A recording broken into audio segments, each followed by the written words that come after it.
My name's Helen Weld, and I'm from Maine in the USA. I have a background in nursing. I graduated in 1980 from a university in Oregon, and I just recently received my master's in public health from a university in Australia.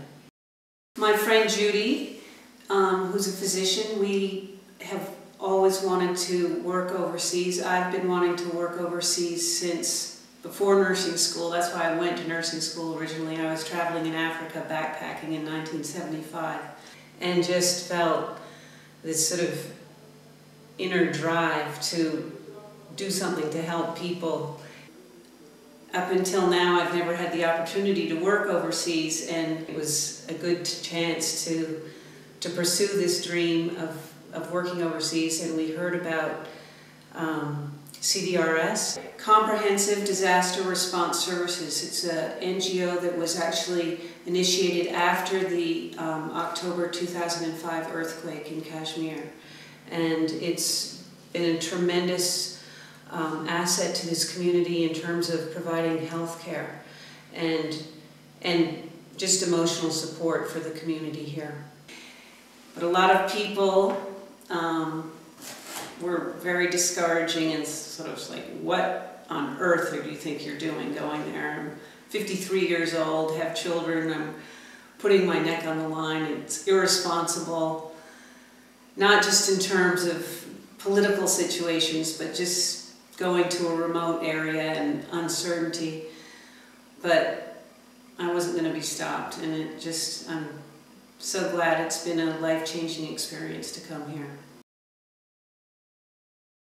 It's one thing that's been frustrating is not being able to speak Urdu, the language or the local dialects, where we've been to really talk to the people about their earthquake experience. But the people that we have spoken to who speak English, it's right there, they're ready to talk about it.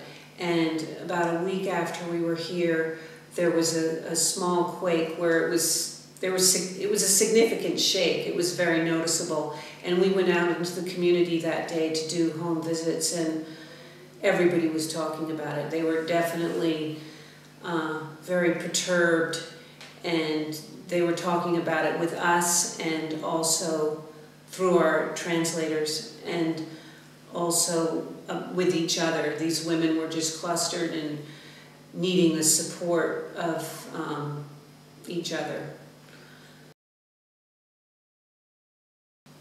We've had an opportunity to see a lot of women and children, and it's staggering to see how depleted the women are, especially. Almost 100%, it seems, who are iron deficient. We don't have labs to confirm, but just looking at their conjunctiva, some of them are pale white, just white.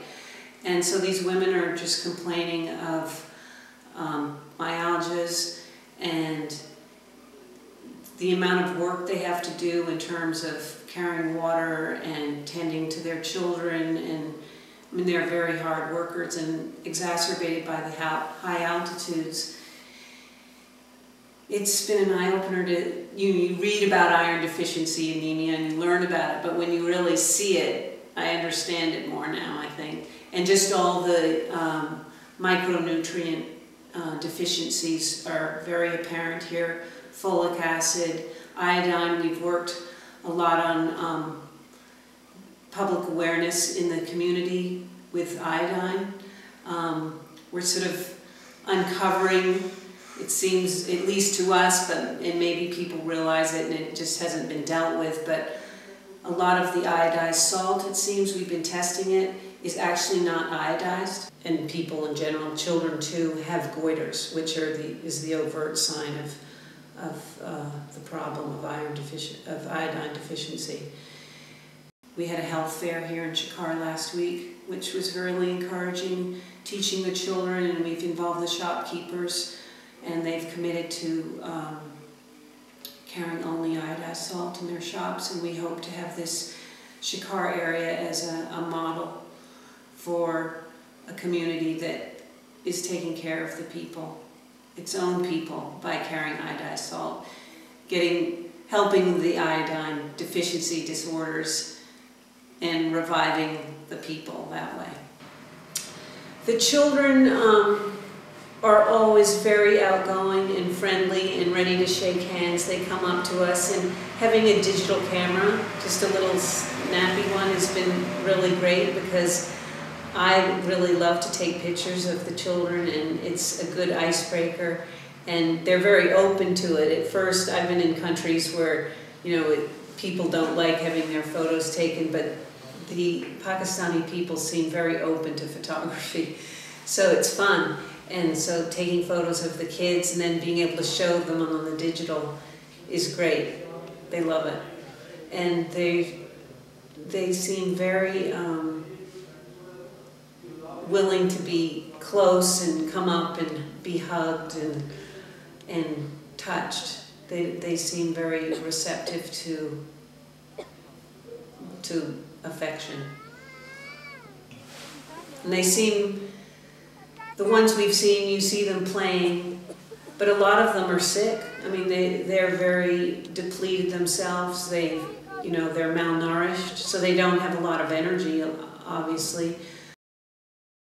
Just a few hours ago was a very memorable experience. We trekked through the rain to a young girl's house who's a paraplegic as a result of a tragic gunshot wound.